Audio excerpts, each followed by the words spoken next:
This is a three-part series for strategic planning for 2025. I have decided to split it up into three parts for easy consumption of the content, and each part will play a critical role in the planning for 2025 because they all comprise of different steps and process, beliefs, and structure. So by breaking it down, it will be easier for you to follow. So without further ado, let's dive into the part one series of the strategic planning for 2025 for event planners, designers, and decorators. Now, if you are not a planner, designer, or decorator, does it mean that you cannot use this three-part series? Absolutely not. Okay, you can still, so what I meant to say is you can still absolutely use this three-part series because what I'm going to teach you is the framework, but you can't customize the framework that is according to your business. Of course, I will be a little bit more specific and focused for these three professions: planners, designers, and decorators. But because the framework is so easy to follow, you will be able to customize it to your own profession. I do want to say that I am not going to be focusing too much on the strategies and tactics, such as what matrix to look at, how to look at the matrix, how to analyze the matrix, all the how-tos, okay? Like how to market yourself, how do you sell and close. I'm not going to go into that because those are the process, all right? The planning is the CEO framework.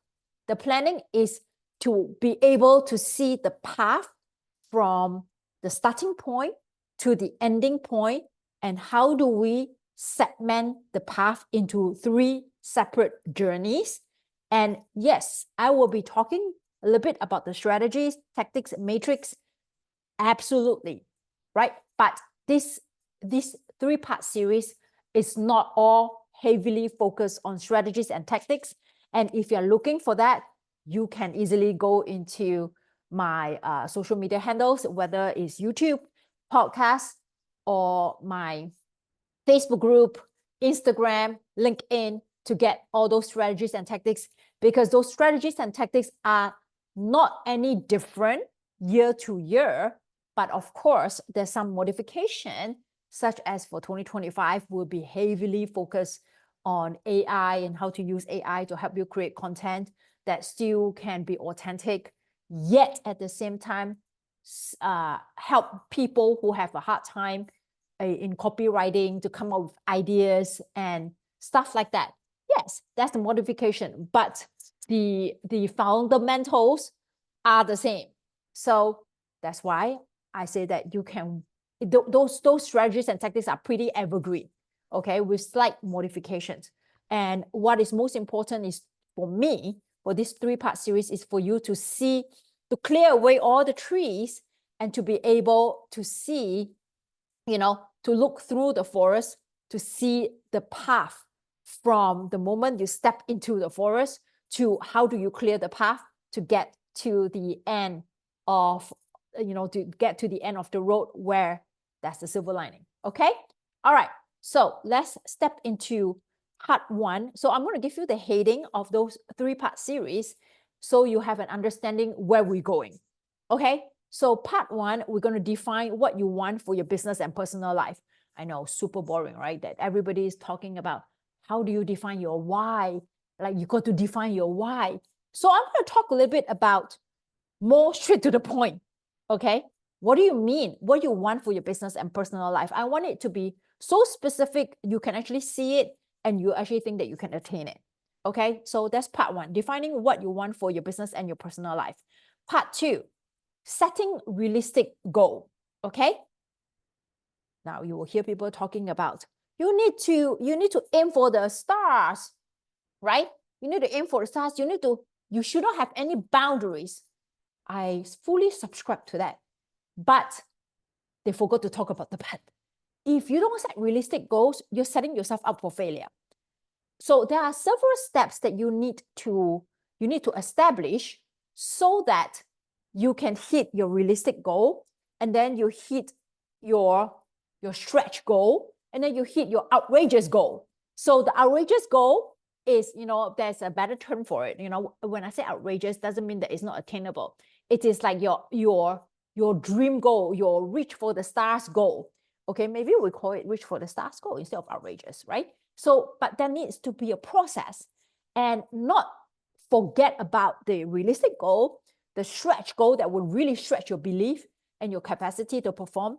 And then we're on the path to the dream for the stars goal, or reach for the stars goal. Okay, so that's part 2. This part is super, super, super important, because if you do not have this part right, it is make or break. Okay, it is make or break. And this is the part that if you don't get this right, part 3 is going to be super difficult.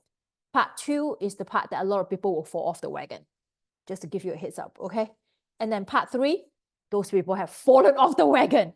Or how do we keep those people who's hanging on to the wagon? And what do we do when they get to part 3 so that we can lift them up and bring them back onto the wagon so that they can get to the finishing line? Okay, so part 3, we're going to talk about when things don't go as planned. What do you do? Right?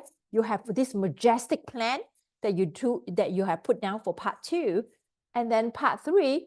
What happens when things don't go as planned for whatever you have put together in the part 2 series?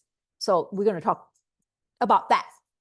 Okay, so now you have an overview of the 3-part series. Let's dive into part 1, which is defining what you want for your business and personal life. All right, so when we talk about entrepreneurship, or we think about entrepreneurship, or you talk to entrepreneurs, why do you want to start your own business? Many will tell you is they are sick of working so hard and putting the money into someone else's pocket. So they feel that they are spending too much of their own time working to make money for other people. So in summary, they want to change that. They want to be spending time to make money that goes into their own pocket. Okay, so in summary, you will hear it all the time in the business world, social media world. People work for themselves because they want to have financial freedom and time freedom, right?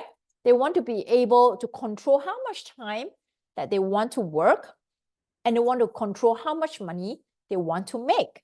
And of course, there will be a percentage of people, in fact, a large percentage of the entrepreneur who are very successful. What they choose to do that will honor their time and their financial freedom will be the things that they have most passion about. So the 3 reasons. Number 1, you work for yourself because you want to have financial freedom. You want to make as much money as you want. You want to be able to control your own paycheck and not get a fixed paycheck or wait for people to write you a paycheck. Okay. Number 2, you want to have time freedom. You do not want to be spending all your time making the money for other people. Okay, and having to ask for time off, etc.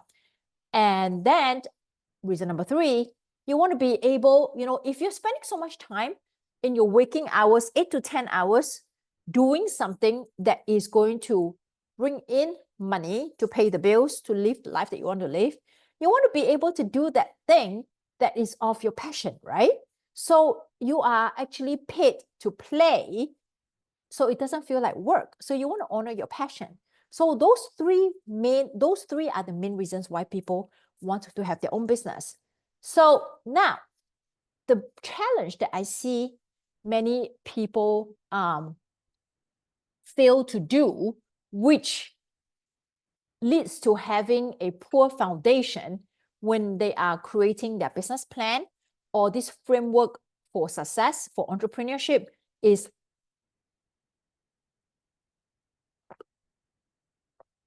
they do not spend enough time to be specific exactly what it means by time freedom and financial freedom. So their definition of time freedom and financial freedom and honoring the passion is a one-liner. It is very, it's like a general blanket statement. I want you to be as specific as possible. You will come to realize in entrepreneurship, certain things you can have a general idea. But when it comes to implementation, when it comes back to the fundamentals of why is this thing working? Why is this thing not working? Why do you want this? Why don't you want this? You have to be so specific in acknowledging your emotions and your desires and your fears. And those are the things that's going to propel you or pull you back in reaching your goals, okay? So let's break it down. Financial freedom. What exactly does financial freedom mean? Let me give you a little bit of a background of my own business, okay? 2024 it's I can't even, I don't even know where to start, okay? And the reason why I'm sharing with you why I think it's important for you know my background in terms of my business success and ups and downs, especially in 2024, is you can have a better understanding that I am a business owner who have had the highest of high and the lowest of low. And how did I spring back, or how did I get back up and become super successful financially? And then what happened that put a halt in the trajectory to continue to make more money? What happened? And then what did I do? How did I manage all the emotions? So I own two businesses. One is my event planning company that I specialize in doing in-person events for Fortune 500 companies and also ticketed in-person events for 6 to 8 figure coaches. All right. These two sectors are what I love to do and also my specialty. And I also have another business, which is a business coaching business for event planners, designers, and decorators, right? So two separate businesses, but it's all about events and all about entrepreneurship. So when I'm with two businesses going on, I'm busy enough being a mom and a wife. 2024 is it's a year that has really challenged me in every aspect. The business for my event planning company is probably one of the best years. Okay, we have a lot of events, a lot of clients. We are basically generating a lot of income, which I'm super, super grateful for. And then we have our coaching business, and the coaching business has plateaued or dropped because, to be very honest, it was very difficult for me to split my attention between these two businesses. All right. And there's also a big shift in the coaching industry. And I am also, I'm going to put air quote, lost in terms of who exactly is my avatar? Who exactly do I want to serve? If I am unclear of who I want to serve, then my offers will be very muddled. My marketing message will be very muddled. So people will not have a clear idea of who I help, how I help, and the results I can give to them. But I really couldn't focus too much on that. we still have clients, right? We still have people buying our product and services, but I wasn't able to dedicate enough energy to really grow it. And then comes the kicker. I was severe, I still am, but I'm on a recovery path. Severely ill because of internal bleeding of my liver. That put me out of commission for over 2 months. and talking is an ordeal. I tend to lose my breath. But to cut the long story short, okay, I have a very ambitious goal in terms of business revenue for both my businesses because I want financial freedom. But what happened in life that threw me off, that I wasn't able to reach the goal that I've set for myself. And this is why I said that I am in an appropriate position to explain to you why you need to be very specific about your financial goal. You need to have a specific plan, which is part 2 of the series. And then what happens when things don't go as planned? I'm sharing with you my personal experience. 2022, I surpassed my financial goal. So I have been a position that I hit my financial goal and go beyond. And I also have been a position that I did not hit my financial goal. And I was in a position many years ago that I lost 75% of my client, of my income, because of one of my accounts, which is a key account for my event planning company. They have a change in management. So overnight, I lost all the business. So I have been through many facets of ups and downs of the business. Therefore, I think that I'm able to share many of those experience and how I maneuver the entrepreneurship path to get to where I am today. Okay. So let's go back to the point. Financial freedom. So what I just spent the last 5 to 8 minutes is to establish why you should continue to listen to what I have to share with you if you so desire that, or curious and you think that I'm a valid source, okay? Because I don't want you to waste your time and thinking, oh, is Mayo Silvers a person that you should be listening to? Who is she? What's her establishment? That she can actually tell me, did she already achieve all the things that she's telling us to achieve? Because I will tell you, this online world is very scary. Okay, people can say whatever they want to say. And if you don't do your homework, this is all just a front. There is nothing to back them up. And then they start telling you things that they haven't even achieved or implement, but they're telling you because they bought some other people's courses. And this is what the person who wrote the course tell them that they need to do. And it sounds good. It sounds pretty legit. And then they start using those content and use it as their own content. And then they start teaching you. So I don't want you to waste your time and energy on listening to a content or watching a content that just does not have any legs to stand on. Okay. All right. So let's go back. Financial freedom. Let's define what exactly is financial freedom. So for me, right, you have to ask yourself, because in the past, especially in 2022, what do you define as wealthy? Okay. For me, when I was at the highest of my high in terms of our business, wealthy means, at the end of the day, I'm going to make a joke. I'm going to poke fun at myself. I am from Singapore, okay? We are a first world country. We are into luxury goods, luxury lifestyle, all right? For me, wealthy means being very bougie, okay?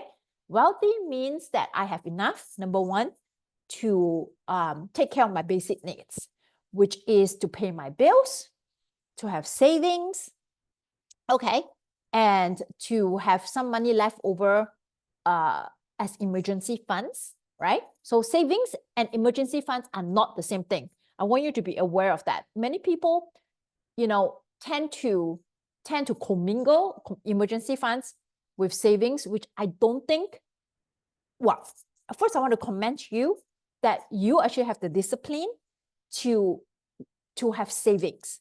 I want to commend you on that. But it is extremely important to establish an emergency fund that is in addition to the savings, okay? Sometimes you may have to borrow Peter to pay Paul, put it this way. So savings and emergency funds are part of the savings. So the savings is the umbrella. If you say that you want to save $500 every month, the $500, I would say at least 25% or 50%, depending on how much is your savings you allocate every month, should be allocated as emergency funds. I would say conservatively start as 25%. Emergency funds are used for things that are emergency, that you did not foresee, okay? Like a roof leaking, a flat tire. Savings are for things that you actually can anticipate.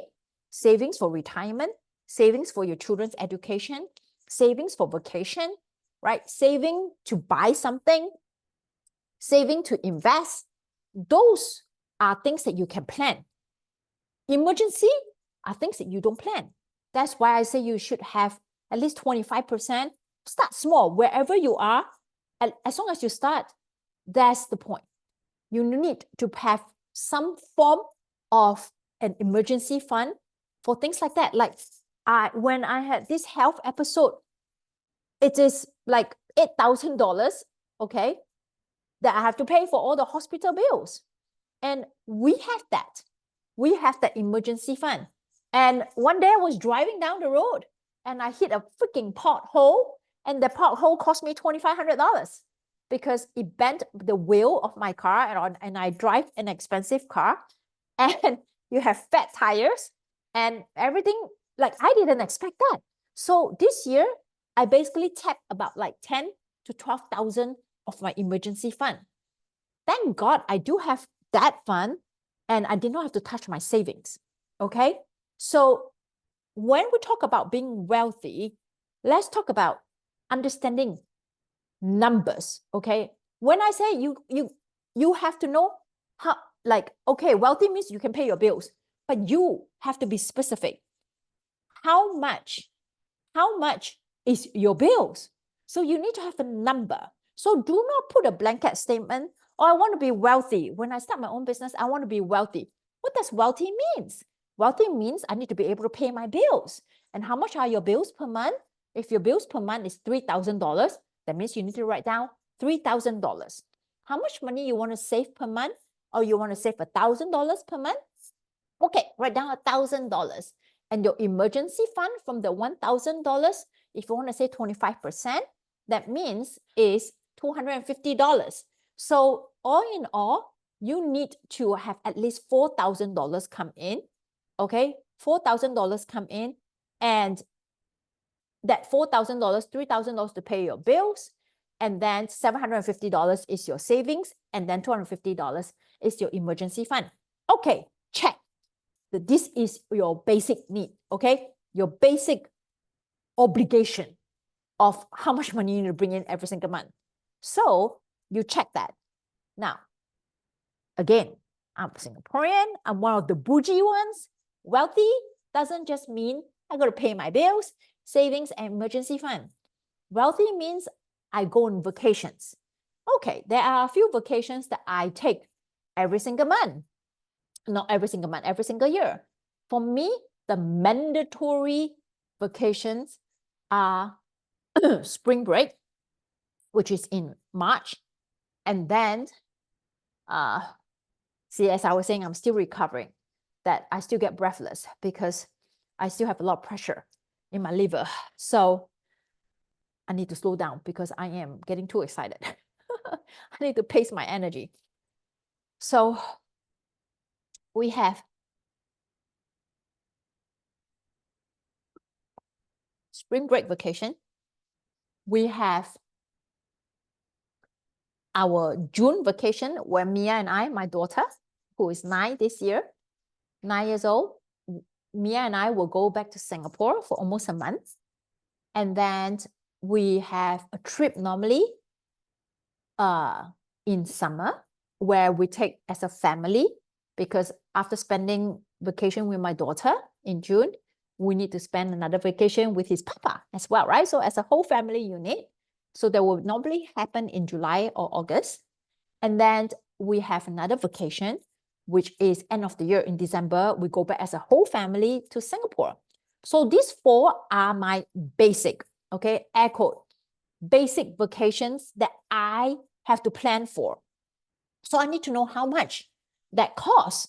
And you have to start thinking, what are your basic vacation, basic needs for vacation?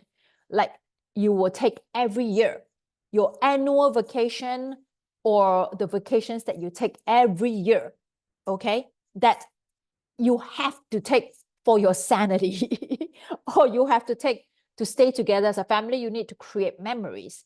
So those are your non-negotiable vacation that you do. All right. So for me, I know these 4 vacations and I put a budget for that, right? So I know if I were to, and I start planning as regular vacation transportation. That means I fly economy. When I say regular, okay, like regular people, right? So I fly economy. We stay at regular hotels, not super high end, at least 3 to 4 stars. So I start calculating how much it costs. This 4 vacation. It normally will come up to about like $25,000 to $30,000. Okay, so well, actually slightly less than that. Let's say $20,000 for this 4 vacation. Okay. Now, if I want to be wealthy, to feel wealthy, I'm going to up it. I'm going to up the ante. I'm not flying economy. I'm going to be flying business class. Okay. And we had done that before. Probably will be doing it again. We flew from Singapore, from here in Florida to go to Singapore in business class.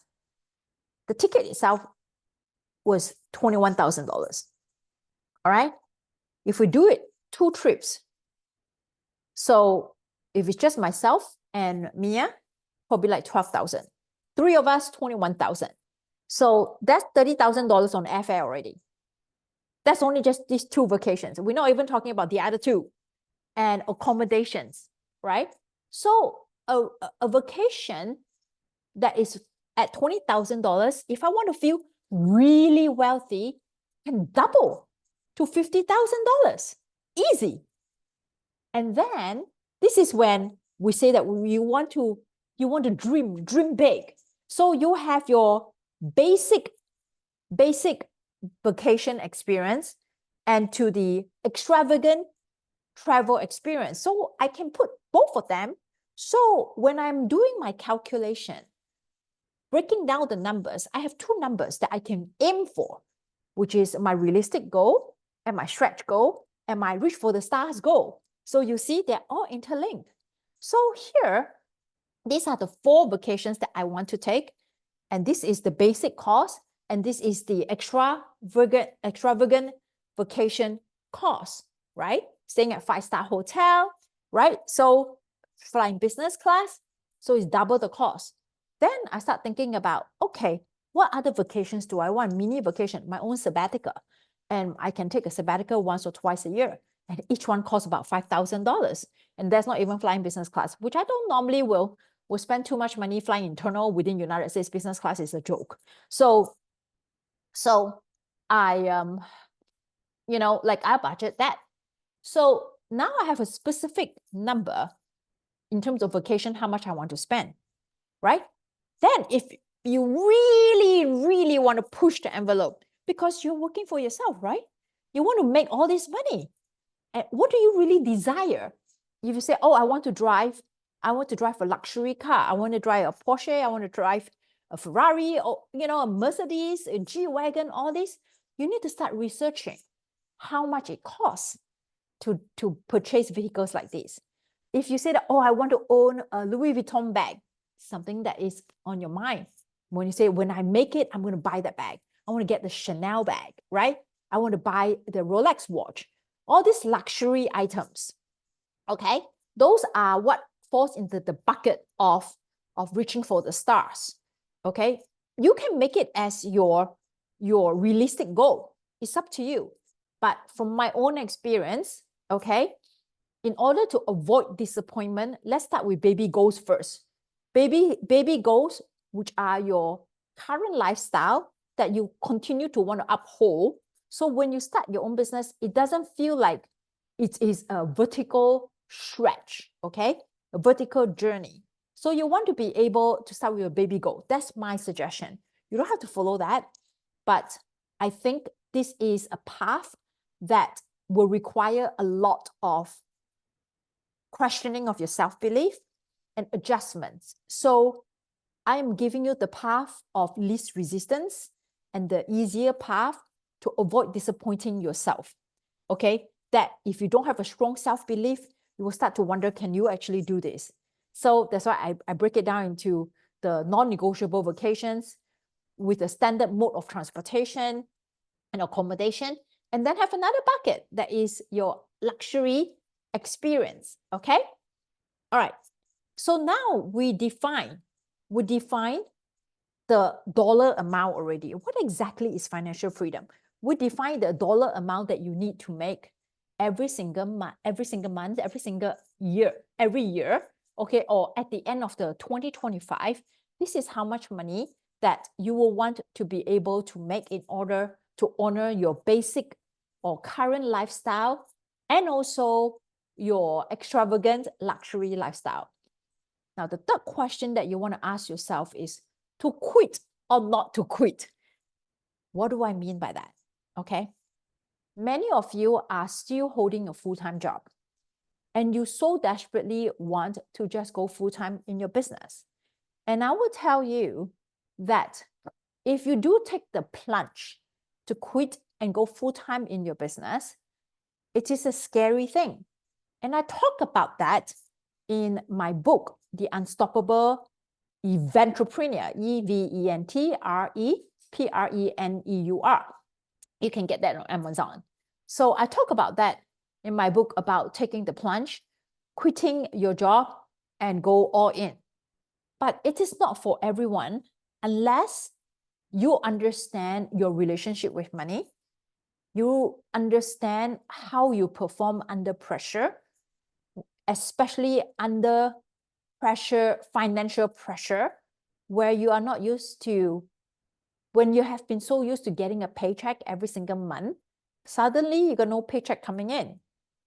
Are you good in planning your financials where you have at least 6 months of savings to be able to live your current lifestyle, pay your bills, and gives you these 6 months to generate income, because sales sometimes takes 3 to 6 months to close. And you also have to ask yourself, what have you been doing all this time that you have already set up a pipeline that sales are coming the moment you quit your job? So the question here, to quit or not to quit, is to ask yourself, can you financially afford to quit? Can you financially afford to quit? What are the numbers you need to look at? Do you have enough savings, like I mentioned, that can tide you through for 6 months without any sales coming in? Okay, I will tell you my own personal experience. After the 4th month, I was panicking already. I would say the 3rd month I was panicking, and I started looking for a job, and I got a job instead of going all in again into my business, which I did all in for 3 months. I was like, okay, the money is coming in, but not coming in enough for me to substitute the paycheck that I'm used to getting. So I got into a panic mode. That's when I have a reality check about how I feel, how I function under the pressure of how come I'm not getting the same amount of money coming in every single month. I got into the scarcity mindset, the money scarcity mindset. So I'm not afraid to own up to that. Okay, I learned from my mistake. And for you, if you don't know if you have a money scarcity mindset or you have a do or die mindset that I'm not afraid, I'm just going to go all in and I'm going to make it happen, you may not know until you try it. And there is no shame in trying it, quitting, trying it, and then go and take a job. There's no shame about that. Okay. But I would say the conservative way to do this is to at least have 6 months of savings that can pay your current lifestyle, okay? And starting your own business do require some initial working capital. So you need to set aside some money for working capital as well. And what is the working capital? Working capital could be paying for your LLC, paying for your website domain, paying for a website designer, or paying for someone to do social media, okay, buying a course, paying for all kinds of permits and license, you know, stuff like that. So you got to do your research, like what are the costs involved in running a business. So you have to do your homework. So when we're talking about paying your bills, it's no longer just your personal bills. You have your business bills to pay as well. And do you want to just all in on sweat equity, or you're going to pay for ads? You are going to pay to get leads, okay? And that's marketing costs as well. So you need to start thinking, do I have the financial reserve to quit right now and to have savings for at least 6 months, 3 to 6 months for me to ramp up my business? And then the second question you have to ask yourself is, have I been building this side hustle all this time that I already have some form of a fundamental done so that I can just quit, all right? And continue or not just continue, but now really focus and put in more time and energy to grow whatever I have already set up the foundation. So you need to ask yourself these questions, all right? So now let's go to the next one, which is time freedom. The second reason that you want to have your own business. Time freedom. What exactly does time freedom means? Time freedom means not having to ask for permission for time off. For me, time freedom, every one of us have very different value when it comes to time. For me, the time freedom that I'm looking for is I don't have to wake up to an alarm clock because I need to be in the office at a certain time. I control what time I wake up. I control what time I go to bed because I don't have to pressure myself to go to bed early because I have to wake up early the next morning to beat the traffic to get to the office. I control how I spend my time. So if I want to take a nap in the afternoon, I want to run some errands during the day and not be stuck in the office, I control my time. I control when I want to take vacations. So I don't have to ask for time off. And that for me is super important because we are pretty spontaneous. If I want to go on a trip, I go on a trip, I plan, and that's it. I don't have to ask for permission. Okay? If I want to volunteer at my daughter's school, I know I can just do it. I don't have to get time off, or I don't have to ask my boss if I can be absent on this day, this time, because I want to be at my daughter's school. So you have to ask yourself a question, right? What exactly does time freedom means for you? You have to state scenarios, exactly what I just did. State examples and scenario. How would you use the time freedom that you will gain when you become a business owner? Okay? You have to tell time how you're going to use time. Just like you have to tell money how you're going to use money.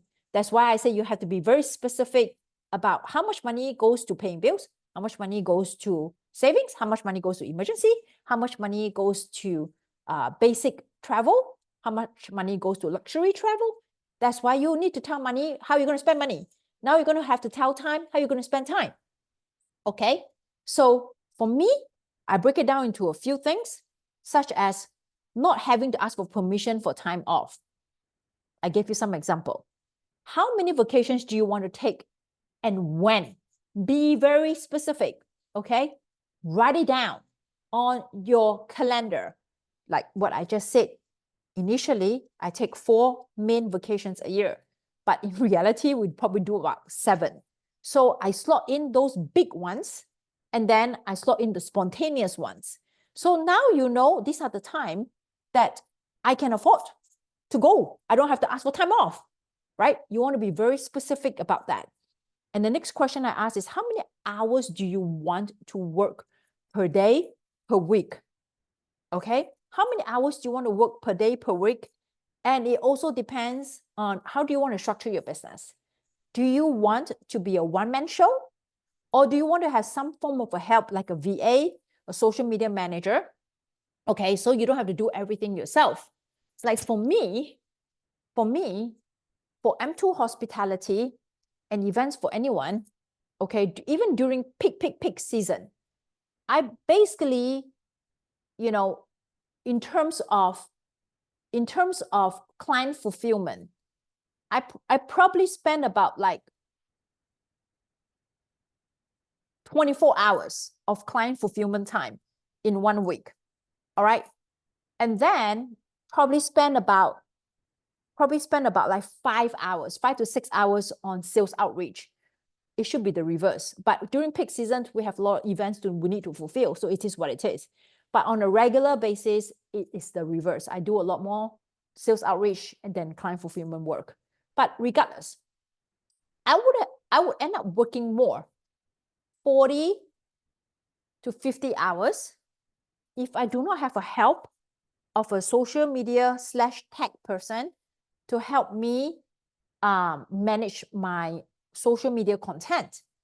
Okay, so I actually pay for help, a part-time help or a VA, okay, or contractor to help me manage my videos, slice and dice into several video content, make into different videos, into captions, into graphics for all different platforms.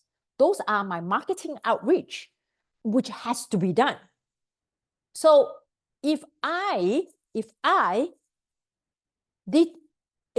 don't have this help, I end up working more hours, then I will be sacrificing my time freedom, right?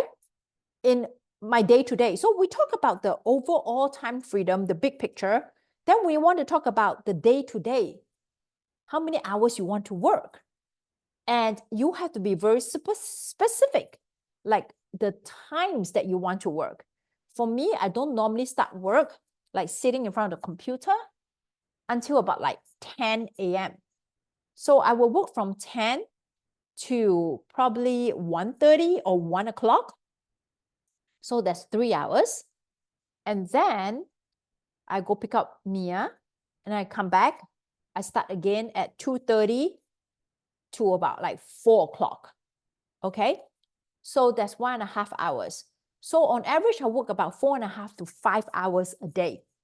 All right. I think that's a pretty good gauge. And sometimes I don't work on Mondays or I don't work on Fridays. So let's just say it's a 4-day work week. So 5 times 4, that's 20 hours. And that's a combination of creating content and client fulfillment, responding to leads, creating proposals, getting invoices ready, collect payment, the whole 9 yards. All right. Peak season, I amp it up to sometimes to 30 hours, 35 hours, 40 hours, sometimes too, right? And it also depends on which day of the week you want to work. If I'm in the weeks, okay, I work over the weekends too, Saturdays and Sundays. And sometimes I don't feel like working on Monday and I don't feel like working on Friday. So you need to start thinking how many hours you want to work. Can you establish all this work by just being a one-man show? I'm sure you can, but are you giving up your time freedom?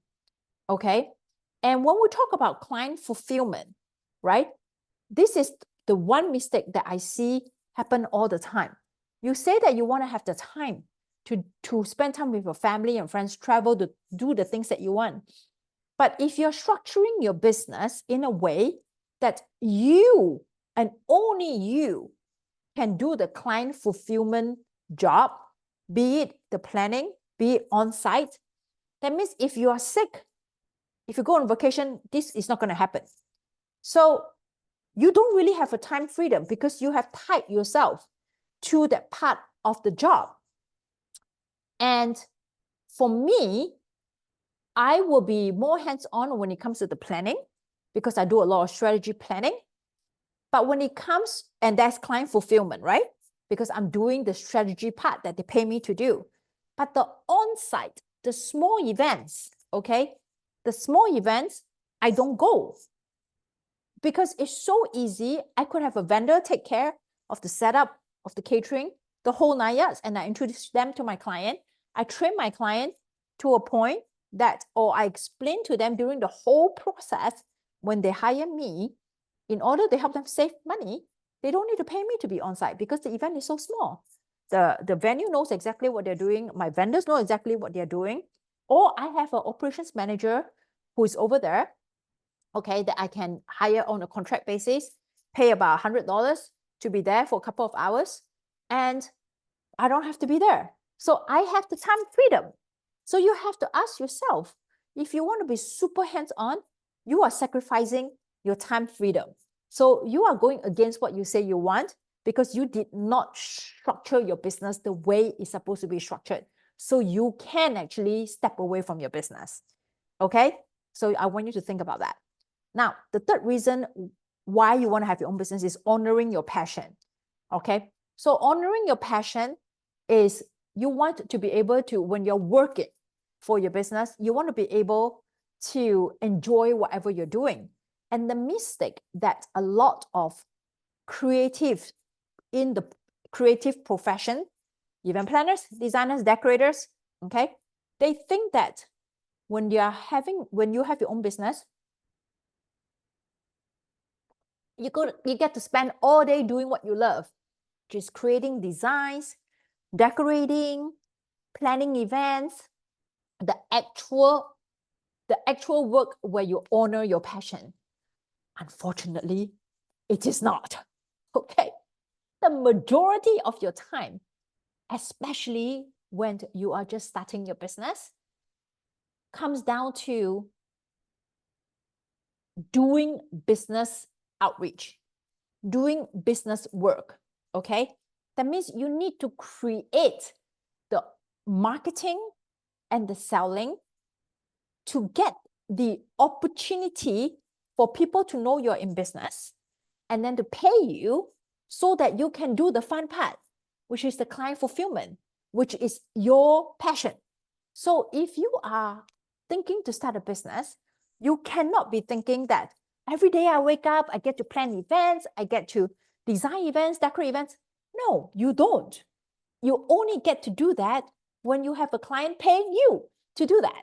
In order to have the client paying you to do that, you got to do the grunt work of building a business. So you need to, when we talk about honoring your passion, you have your passion in your skill set, in the client fulfillment part, okay? But you also need to create a passion for building the business. In fact, the passion for building the business has to be equal, if not more, than the level of passion you have for your fulfillment, for your skill set, for your craft.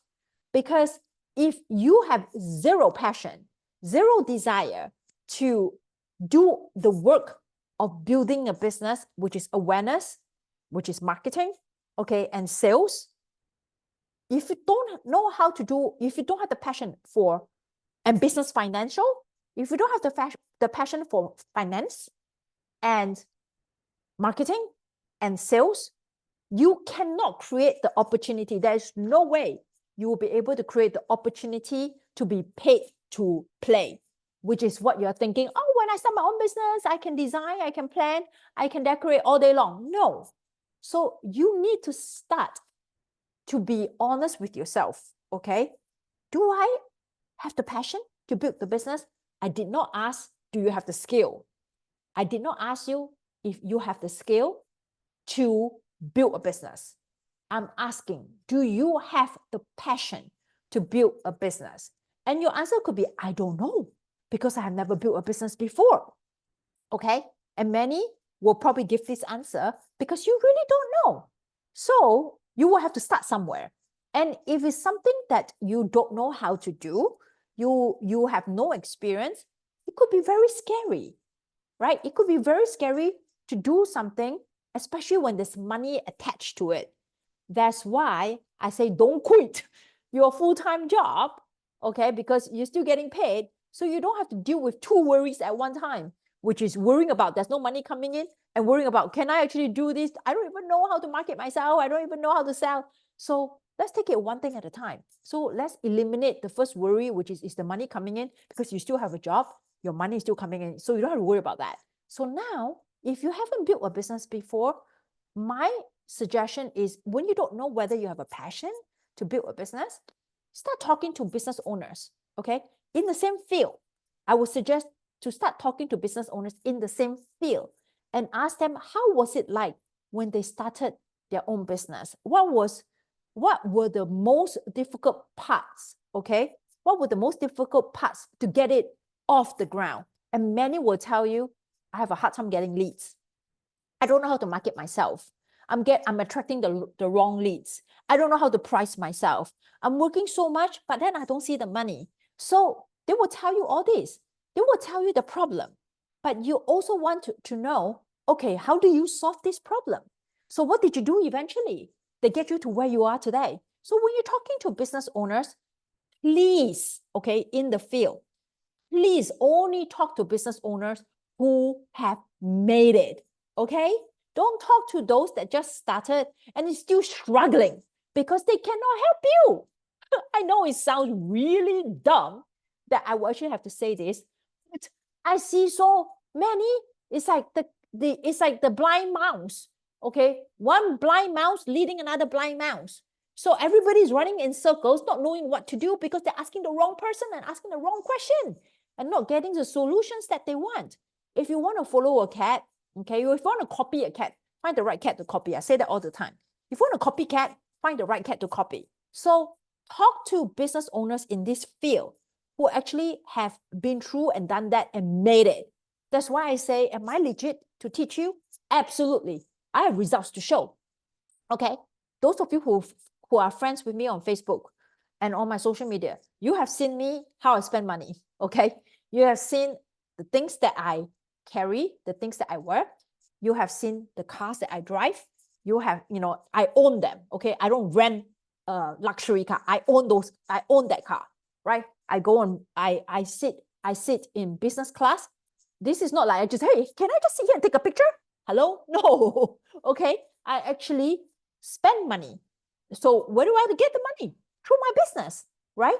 So me being very bougie, and I'm saying it not just a joke, okay, to poke fun at myself, but to give you social proof that if you want to learn from somebody, make sure that they actually do have something to show you that they are at certain level that you want to be. Financially, financial status, time freedom, you got to vet who you're asking questions. Don't ask a poor person, how do you invest your money? You're going to stay poor because they are still poor because they don't know how to do it. All right. So start talking to business owners who are in this field that you are in. How did they start? What were the challenges? How did they overcome the challenges? And not just the strategy, but the mindset, the belief, the emotion, the surroundings. I'm going to repeat, not just the strategies, but the mindset, the beliefs, the surroundings, okay? And the emotions that they have to battle through, that they have to cut off relationship, that they have to immerse themselves in a different community to get the support, and the belief and the emotions that they have to evaluate in order to get them through those times to get where they are. So you want to ask yourself these questions, all right? Now, at this point, you may be discouraged that, oh my God, this is a lot of work to start a business. That's fine. Because being a business owner is not for everybody. Okay? Some people want to remain number two in a corporation because they're just better in taking directions, leading a team, but with no skin in the game. When you're business owners, you have skin in the game. Do you want to have skin in the game? These are the questions to ask. And too many people jump into entrepreneurship without giving it much thought. And I don't want you to overthink things, because there are some things you cannot think and prep for until you are in it, okay? So before you jump in it, talk to people who have already jumped in it, so you can imagine yourself in that situation. How would you handle? How would you handle the money when you have money coming in? How would you handle when there's no money coming in? How would you handle when you are, like you want to work this number of hours? How do you manage your time? Do you want to have a one-man show? Do you want to have a team? How do you structure your business so that you are not tied to the business? And then you're honoring your passion, honoring the passion for building a business. What is required? What is the strategies, the tactics? Where do you learn all this? How do you implement? How do you know if you're doing something right or something wrong? You want to talk to people. That is the best way. So find the right people to talk to. And I encourage that all the time. We have many members inside our private Facebook group, over 8K, on my social media, on my Instagram. Like I share my experience. So if it intrigues you, if it helps you, send me a DM and I'll guide you through, right? I create different services and products to help entrepreneurs at different stage of their business, because I know this is not an easy journey. So the very first thing I did was my book, The Unstoppable Eventrepreneur, that gives you the overview what it's like to be a business owner. The Unstoppable Eventrepreneur, EVENTREPRENEUR. Okay, the Unstoppable Eventrepreneur. So you should go, I would say, if you're thinking to start a business, get that book. I don't even remember how much, 15, 20? Honestly. Okay, so get that book. You can read it in 4 hours. All right, and I give it to you all. Strategies, tactics, emotions, mindset, belief, what to expect when you start your business, what to expect when you're in the business, and how do you thrive when you're in the business, and how do you handle your surroundings, because you will start seeing a shift in the people who are in your environment, whether they support you or they are naysayers. Okay, so go to the show notes and check it out, the Unstoppable Eventrepreneur book, and I will attach a link for that. So check out the book and have a good read. And then ask yourself, can I do this? I don't know, but I want to try. And I applaud you, because at least you want to try. And I'm going to, at part 2, I'm going to share with you the different ways to try out entrepreneurship at a very low cost, financial cost, and energy investment. So it doesn't feel like, oh, you tried and then you took a big hit, okay, financially and energy wise. So I'm going to guide you through that, all right, in the part 2 of the series. That wraps up part 1 of the 3-part series of Strategic Planning 2025. I hope you have enjoyed part 1, and if you're seeing this on different social media platforms, on my YouTube, on my Facebook, make sure that you share your comments with me. Give me some hearts, give me some love, or share it with other event profs in the field. Hopefully, my series is able to get them ready for 2025. Talk to you again next week for part 2 of the 2025 Strategic Planning series.